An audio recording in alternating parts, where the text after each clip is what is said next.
So this little bonus edition of my usual vlogs that I do. Normally I'm talking about professional speaking and creativity, innovation, artificial intelligence, all that good stuff.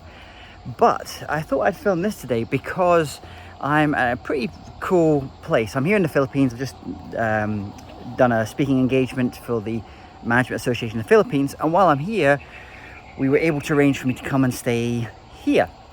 And this is the farm at San Benito, which is about 90 minutes south of Metro Manila.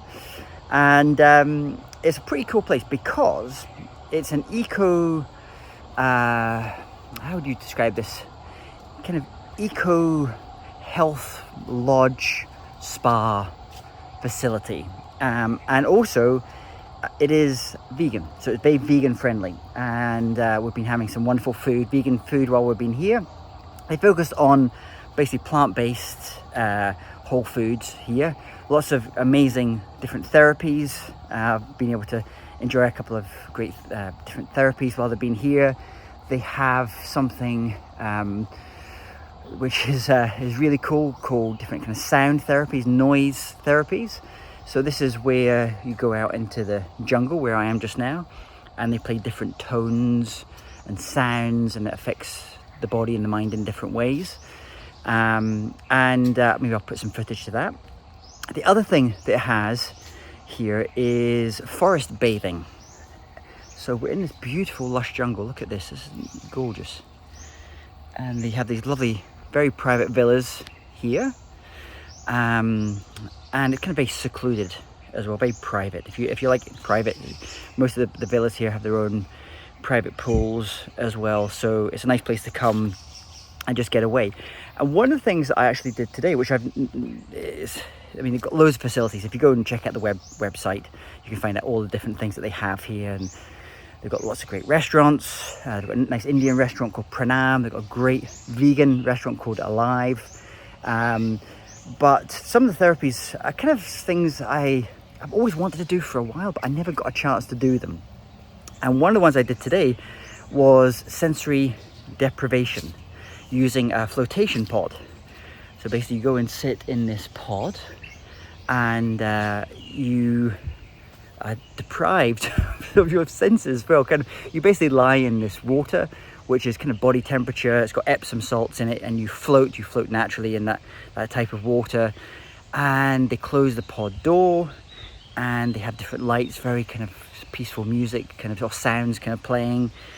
And you kind of go into this very meditative state. Now, for some people, that's going to freak them out a little bit. And I recognize that, because it's not for everyone that wants to have that type of sensory deprivation. So I know some people get freaked out because they feel claustrophobic in it. Totally understand that. So just speak to whoever you go and do it with, just to help you. But a number of my friends had spoken to me before about doing this type of activity, and I'm into meditation anyway, so I thought it was a different way. And for me, it was amazing. And it reminded me a little bit, many years ago, I went on a course to do something called transcendental meditation. And it reminded me of that a little bit, because first 10 minutes, basically you're doing like almost, you're sensing your body, and you're feeling maybe the aches and pains in your body, especially like someone like myself that travels a lot. Let me just show you this. Look at this beautiful, is this not gorgeous? Lovely, lovely, lovely. So for the first 10 minutes or so, your brain is racing, because you're thinking of all the things, your monkey mind is kind of going on. And then what happens after a little while, in the case of my case, I've done meditation before. I was using kind of breathing exercises, centering kind of exercises, and then your brain starts to go quiet, and it's like that pond here just now, it just goes, you go flat there. And what happens is after about 30 minutes, a lot of people just kind of fall asleep, because you can just fall asleep in the water, and you're absolutely perfectly safe to do that. But for me, by having that stillness, suddenly all these ideas start coming to the surface. It's like they've been sitting down there in the depths of my subconscious for a long time. And then by having that stillness, that quietness, you're able to kind of start to have them kind of float to the top. So I actually had a ton of ideas. Only problem is after you come out of it, can I remember any of the ideas? No. So I should have probably had a notebook with me as well. I'm sure they'll come back to me over the course of today as well. So we're just in this lovely garden here. I'll try and put some more fancy photos as well.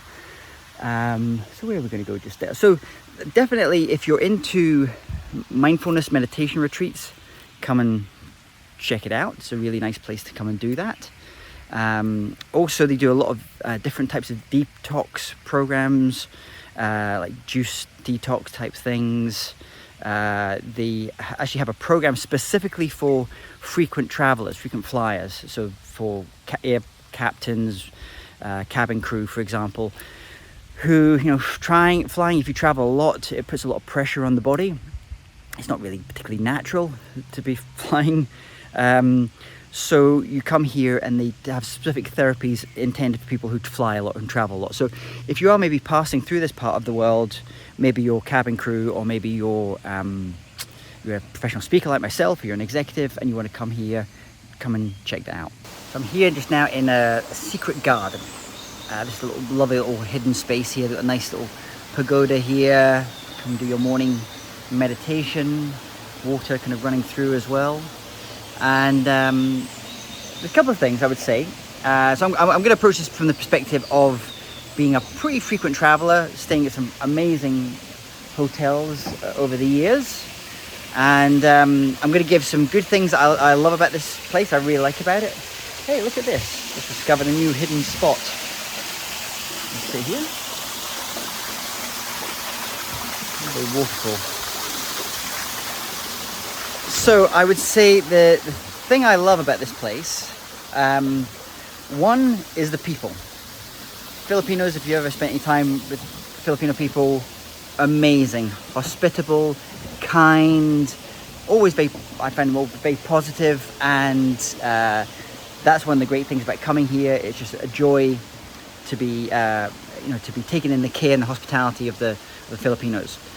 Second thing, I would say, if you're a vegan, or you're plant-based, or you're even pescatarian, let's say, also great. They do actually have a fish restaurant called Pesce here as well, although I wouldn't necessarily go to it myself, but they have that, because I know some people are transitioning to becoming vegan, and one of the first things they do is cut out meat, and then gradually fish is the last thing. That certainly was the case with me.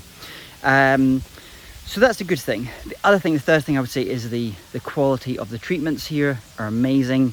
You can come here for a week and just have so many different types of treatments. Incredible. Now here's a couple of things that I think are a little bit strange. First is some things, it's like 90% there as a luxury type of resort. It's an eco-luxury type of resort, this one. And I've stayed at a lot of different luxury resorts. I'll put a link here to one I stayed at recently called Lux Resort. Actually, this is a great quote here. Look at this one. Let the beauty of what you love be what you do. Rumi. So I would say they're 90% here, but there's just some of those fine attention to details that I've seen at other places, like I mentioned Lux Resort in the Maldives. Like this attention to detail, it's very small, but you notice it. You feel enveloped by kind of luxury when you go to those kind of places, and they're not quite there, almost. So it could be maybe I've come on an off week, maybe there's a change of people here, not quite sure, but not quite. And I'll give you an example of this. The rooms here are not inexpensive. I would actually say, I thought it would be more international visitors that were staying here, but actually I would say it probably feels like 90% of people from the Philippines or from close by, and then probably the rest is from Southeast Asia, East Asia, and I think we're possibly the only Westerners I've seen while we've been here. So, give an example of that final 10%. You go into your room, there's a coffee machine there, no surprise, but they're charging for the coffee sachets or the coffee capsules that you use. And I just thought, that's kind of weird. That's kind of strange. Why would you do that? People are paying all this money. The last thing you want to be is kind of nickel and diming. Now, totally get it if you've got like, they had lovely chocolates, like local chocolates, dark chocolates. They had other different things in there as well. Absolutely, people spend for those. There wasn't any alcohol. Not that I drink alcohol anyway, but there wasn't any alcohol in the mini bars or anything. So absolutely, if people want to buy that separately, that's fine. But charging for coffee, I just think is strange. Now, there could be a reason for that, and it could just be because it's very much a health and wellness place. The tea you can drink for free. There's free tea sachets and everything. But the coffee, they were charging for the coffee, and I just thought that was a little bit strange, a little bit weird. So I thought I'd finish up talking about climate, because I can hear the thunderstorm are just coming. Usually this time of year, and this is the rainy season, we're here in August time. So once a day, twice a day, it's going to do a downpour, and then that kind of clears the air a little bit. Now, I was just talking to one of the team here, that she was saying that this is kind of unusually humid for this time of year. So we're in August. Normally the high season here is September to, I think she said February was the kind of normal time period. And that's their kind of peak period. August is what they call the ghost month, but things are a little bit quieter here. There's less people coming here. So you probably get some quite good deals, I would imagine, if you're here as well. I'll walk back this way. But she said things have been really flipped around. Normally in kind of February time it's cooler, but she said last year it was different. So climate change, who knows what. But the reason I mention this is I know that some of my North American friends, where you kind of have an expectation of air conditioning, climate control, all that stuff, you might want to think about the time of year that you come here. For me, it's fine. I don't mind it. I come from a kind of relatively wet, humid, cold place in Scotland, so that doesn't bother me so much.